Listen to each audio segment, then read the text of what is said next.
Toastmasters, fellow Toastmasters and guests. Did you know that 86% of North American employees are currently disengaged?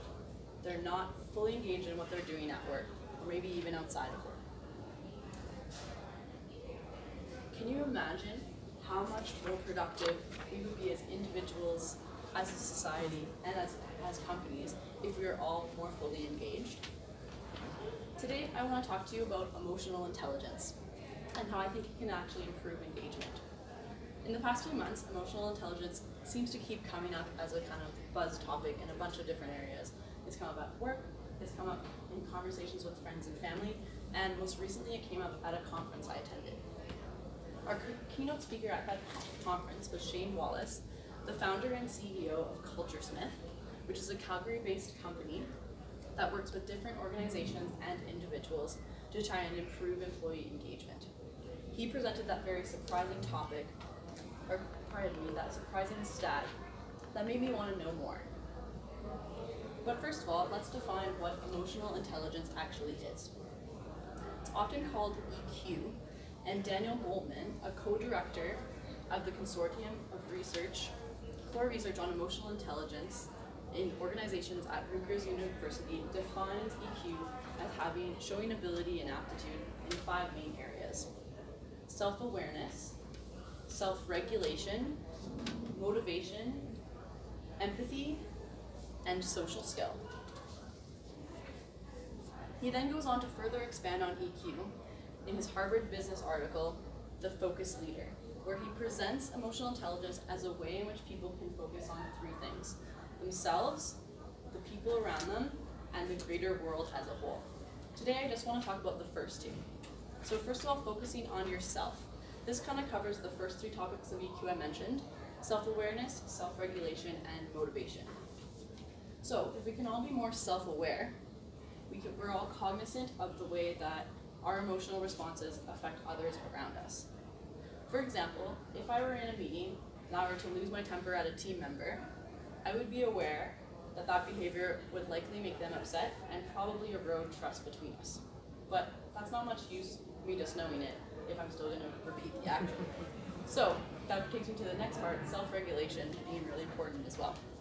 So if in that same meeting I realized I was becoming upset, rather than losing my temper at a team member, I could redirect that emotion and perhaps ask some questions about the topic that I wasn't clear about to abate the reason I was being upset in the first place.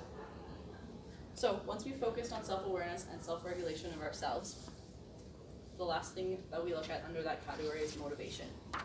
So when I picture a motivated individual, I really think of someone who's really driven, goal-oriented, and optimistic. And I picture myself working in the kind of environment where there's lots of people like that. And I can definitely say, I think in that type of environment, I would feel much more engaged with any work I was doing. So now that we've made ourselves the best we can be, it's time to focus on others. So focusing on others, the areas of EQ that covers are the last 2 I mentioned, so empathy and social skill. First, empathy.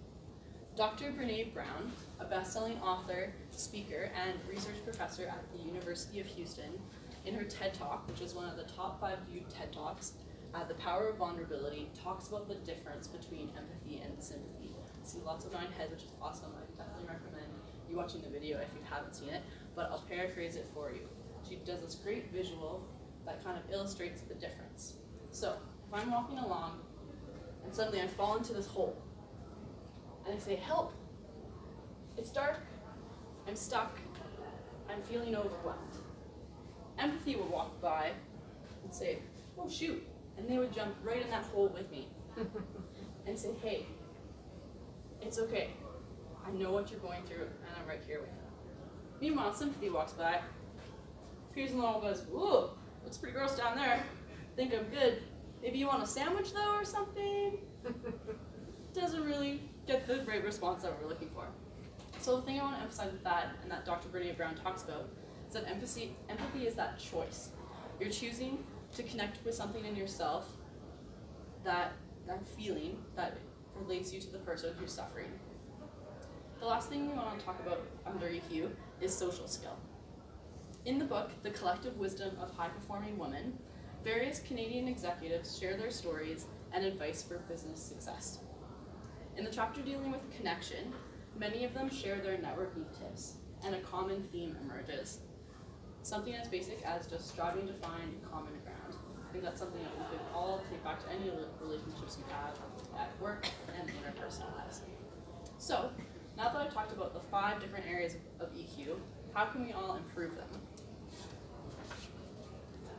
Well, according to the Harvard Business School Publishing Training, the first thing we should all do is sort of envision who we want to be. Look down into the future and picture ourselves. What do we do?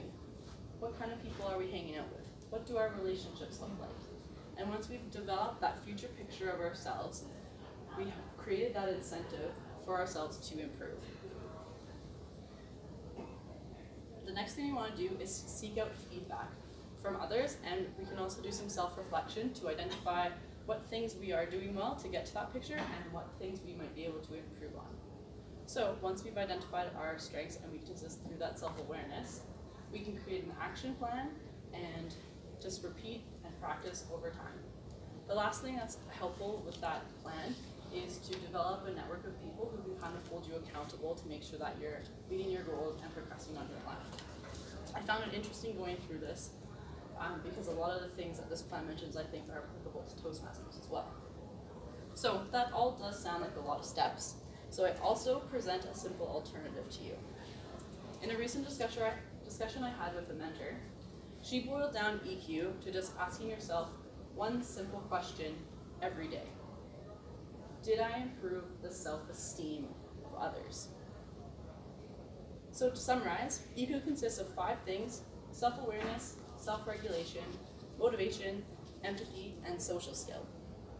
By improving our own EQs, we can build workplaces and environments that are trusting, open, non-judgmental, where members feel driven, goal-oriented, and optimistic, and where sharing our difficulties are always met with empathy, and relationships form the basis of everything that we do.